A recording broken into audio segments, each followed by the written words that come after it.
Assalamualaikum warahmatullahi wabarakatuh. Jumpa lagi dengan video Bengkel Logika. Pada video ini kita coba bahas tentang power supply dari inverter kulkas yang sistem inverter. Nah, di mana kasusnya adalah terjadi short circuit pada bagian IC. Nah, ini IC-nya kecil sekali. Nah, IC ini ada kodenya. Kalau dari datasheet yang ada di internet kita baca ini sebagai regulator pembangkit sinyal smart, artinya ini bisa bekerja dengan tegangan yang rendah untuk di outputkan ke trafo kuning ini. Nah, ini sebetulnya sama saja dengan sistem power supply switching. Ada optocouplernya, ada rangkaian-rangkaian lain. Nah, jalur dari sini ini adalah jalur listrik AC-nya, listrik 220 masuk dari sini, lalu difilter oleh beberapa macam filter di sini. Sebagian dialirkan ke rangkaian inverter. Jadi ada dua rangkaian. Ini kebetulan sudah saya copot. Nah, ini dioda penyarahnya, ada NTC. Nah, ini semua sudah diukur, tidak ada masalah. Yang bermasalah adalah IC ini terbakar. Oke, kemudian setelah kita bongkar, di sini dapat kodenya 767P6. Nah, ini ada di internet dan ada dijual. Kemudian dari outputnya bisa kita lihat di sini. Nah, ini rangkaian dari IC tadi. Jadi kurang lebih begini, dipasang dari belakang. Nah, ini bagian source-nya. Jadi dalamnya itu seperti MOSFET dan rangkaian pengendali lainnya. Nah, di sini kita lihat outputnya dialirkan ke, nah ini outputnya dialirkan ke trafo. Nah, ini trafo. Nah, kemudian karena ini terbakar, maka saya cek dioda. Nah, di sini hasilnya dioda semua dalam kondisi yang masih bagus. Lalu kita cek resistor ini, dari hasil pengukuran itu juga masih bagus. Lalu ini ada kapasitor, ada resistor springnya, kita cek masih bagus. Nah, jadi apa kira-kira masalahnya? Awalnya kita belum ganti ini, lalu kondisinya oleh yang lain langsung dipasang, hanya diganti ininya saja. Nah, efeknya adalah ketika dipasang sekring, nah ini ada sekring juga di sini, sekring untuk ke diodanya, fuse tabung begini. Nah, ini putus. Kemudian pada bagian outputnya ada dioda Schottky ini. Nah, dioda Schottky ini juga putus sebelah kirinya, sebelah kanannya masih bagus, artinya tidak bisa lagi, sudah short. Nah, kemudian pada saat kita lakukan pengujian tanpa menggunakan dioda, IC ini bisa bekerja dan lampu indikator ini bisa bekerja seperti biasa. Nah, setelah beberapa lama hidup nyala, maka pada saat kita matikan lalu kita nyalakan lagi, timbul lagi terbakarnya IC ini. Nah, lalu kita lihat dari hasil pengukuran, sepertinya trafo ini sudah mengalami short. Jadi pada saat hidup dia normal, lalu ketika sudah mulai bekerja dia akan berkurang nilai resistansi lilitannya sehingga menyebabkan seperti short. Nah, maka saya lepas, lalu kita mau cek, kita bongkar ini dulu, kita mau cek trafonya. Nah, ini proses mau dibongkar, kita tambahkan solder dulu biar lembek solder yang aslinya. Nah, ini sudah dibuka, kita akan lihat secara fisik bentuknya apa masalahnya. Nah, kalau kita lihat di sini memang seperti hangus bagian bagian sekundernya. Nah, ini bagian sekundernya. Nah, ini primernya dapat tegangan dari hasil penyarah. Nah, ini sekundernya dari rangkaian penyarah dapat tegangan 300 volt setelah ada dioda dan kapasitor. Nah, ini outputnya.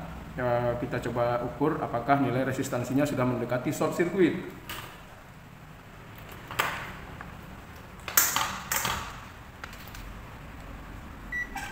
Nah, ini kita kebetulan tidak ada juga alat untuk mengukur lilitan, tapi kita ambil ring dari skala ohm. Nah, ini kita coba.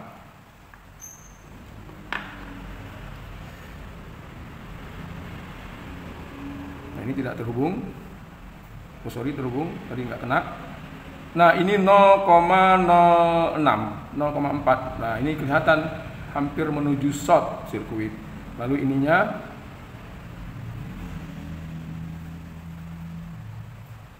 tunggu sebentar.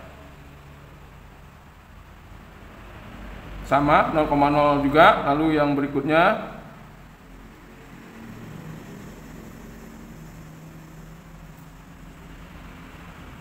sama 0,9. Lalu kemari mungkin ada hubungan, jadi harusnya tidak semua ini ada hubungannya. Nah, ini kita lihat 0,02. Nah, ini 0,05. Nah, input sekundernya, primernya tadi sekunder, sekarang primer kita ukur.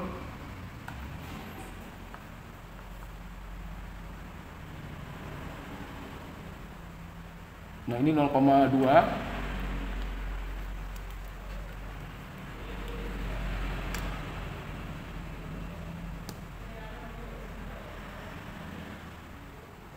Nah, ini tidak ada hubungan, kemari tidak ada hubungan, kemari tidak ada hubungan. Jadi hanya satu hubungan ini. 0,2. Tadi 0,0. Nah, ini 0,1. Nah, ini tidak ada, ini tidak ada, ini tidak ada, belum short. Nah, sekarang kita coba lihat dari kabelnya, semua terhubung. Ini kemari 0,7, 1,2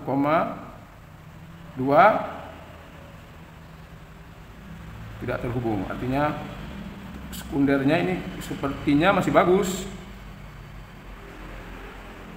Mau kemana? Ini dia permasalahannya. Kelihatan di sini trafonya. Nah, kalau dicium pun terlihat ada gosong begitu. Nah, sebagai perbandingannya kita coba ukur trafo jenis yang hampir sama tapi beda fungsinya.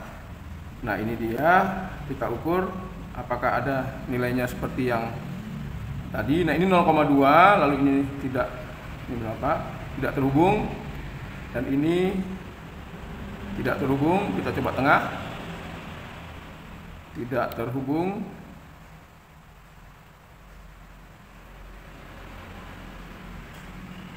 Nah, jadi satu saja yang terhubung. Nah, ini nilainya 0,2. Jadi nilai terkecilnya di sini 0,2. Lalu bagian lainnya, bagian inputnya baik sekunder ataupun primer. Nah, ini 0,1 dan ini 0,2. Nah, sedangkan ini tadi bagian jalur primernya, sekundernya. Nah, ini dia, kita ukur nilainya adalah 0,0, bahkan turun terus. Nah, ini 0,0. Nah, ini seperti short circuit, nilai 0,0 ohm, udah 2 digit ya. Nah, ini turun terus. Start bacanya bagus 0,1 gitu, masih bisa kita lihat, masih berfungsi. Tapi setelah jalan terus nilainya 0,03. Nah, ini short circuit. Jadi itu penyebab dari modul PCB inverter kulkas Samsung RT berapa saya lupa, putus IC yang ini terbakar. Karena pada saat dia bekerja mendapat tegangan, lalu dia akan menyuplai tegangan ke trafo. Trafonya itu short, sehingga rangkaian ini menjadi hubung singkat. Ketika hubung singkat, maka komponen yang ada di dalamnya itu pasti akan panas dan lama-lama meledak. Nah, kemudian ketika sudah begini, kita pastinya harus mengganti ini dulu dan mengganti komponen-komponen yang sudah kita ukur rusak ini. Nah, kebetulan komponen ini belum kita temukan dijual di mana. Maka langkahnya adalah saya mau memastikan apakah kulkas itu penyebab kerusakan ini. Nanti apakah kompresor, apakah rangkaian-rangkaian yang lain ada yang terkait sehingga rangkaian ini rusak, atau hanya sekedar karena listrik naik. Maka IC tegangan menjadi berubah-ubah, IC ini jebol, atau trafo ini menjadi panas, atau karena memang sudah masa pakainya trafo ini rusak atau IC ini rusak. Nah, untuk supaya kita bisa memutuskan apakah beli modul ini satu set, jika komponen ini tidak ada, maka kita harus coba tes dulu apakah modul inverternya yang untuk membaca sensor-sensor yang ada pada kulkas. Maka di sini saya lakukan proses jumper, yaitu dengan mengambil tegangan langsung 12 volt 2 ampere. Kenapa saya ambil 12 volt? Saya membaca spesifikasi IC ini. Ini adalah IC regulator. Kemudian semua jalur yang berkait dengan komponen di belakangnya saya putus. Seperti ini sudah saya songket sedikit supaya tidak terhubung lagi dengan jalur kemari, jalur ke trafo. Kalaupun kita sambungin, kalau sudah trafo kita buka tidak masalah lagi karena cuma di sini terputusnya.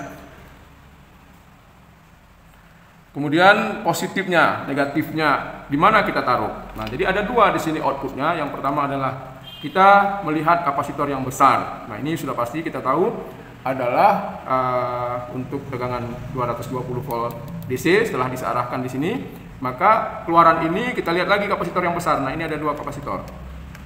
Dua kapasitor ini nilainya berapa? Kita lihat di sini 2200 mikrofarad, 25 volt yang satu. Nah, ini menandakan bahwa 2200 mikrofarad, maka butuh kestabilan listrik yang bagus di sini sehingga dipasang lebih besar. Lalu satu lagi 16 volt 470 mikrofarad. Nah, dari situ saya juga membaca spesifikasi IC ini, tertera bahwa ini sebagai regulator. Nah, kita ambil kesimpulan, kita pasang saja langsung adaptor pada plusnya. Nah, ini plusnya di kaki IC. Lalu satu lagi kita hubungkan ke plusnya yang kapasitor ini. Nah, ini tujuannya tidak bisa secara permanen, takutnya karena feedbacknya nanti berbeda. Ini kan ada feedback ke rangkaian smart untuk mendeteksi jika tegangan kecil atau besar. Ada rangkaian autocouplernya. Nah, ini kemarin untuk feedbacknya. Nah, ini kan sudah tidak berfungsi. Tujuan ini adalah untuk memastikan apakah kompresor dan alat-alat yang lain tidak rusak. Jadi kalau sudah dipasang nanti ini kompresor bekerja, disarankan untuk mengganti modul ini, lumayan mahal. Nah, jadi jangan sia-sia biayanya. Mana tahu nanti kompresor atau yang lainnya rusak, kita ganti rusak lagi. Begitulah kira-kira cara bengkel logika menganalisa dan mengganti kira-kira yang bisa dikerjakan. Yang terpenting dalam memasang cangkokan power supply 12 volt ini, pastikan jalur positifnya tidak lagi terhubung dengan komponen sebelumnya. Jadi putus hanya sampai di sini dengan di sini. Nah, kita lihat ini putus di dioda Schottky tadi. Negatifnya, nah kalau negatif itu masih bisa terhubung kemana-mana. Nah, ini negatif kemari ke sini. Nah, yang penting jangan terhubung lagi dengan trafo yang short tadi, yang anggapan kita short. Nah, ini. Oke. Nah, ini terhubung ke kaki ini. Jadi input, output, ground.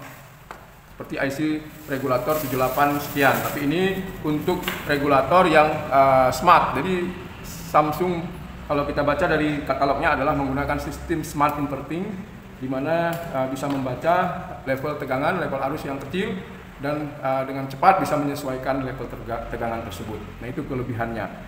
Semoga tadi bisa membantu untuk bisa mengambil langkah selanjutnya seperti yang sudah kita bahas. Kemudian kita coba pasang pada unit kulkasnya. Kita pastikan lagi supaya nanti ketika kita pasang tidak terjadi masalah. Kita lihat apakah ada komponen-komponen yang masih terhubung dengan rangkaian AC. Nah, ini dulu ya, nyalakan. Kemudian dipasang pada belakang kulkas untuk pemasangan bagian inverternya. Nah, ini terlihat ada satu adaptor 12, satu lagi colokan listrik 220. Nah, setelah dipasang kita tunggu beberapa saat. Nah, kulkasnya ini sudah bisa dingin lagi seperti semula. Nah, itulah kira-kira permasalahannya. Semoga bermanfaat. Assalamualaikum.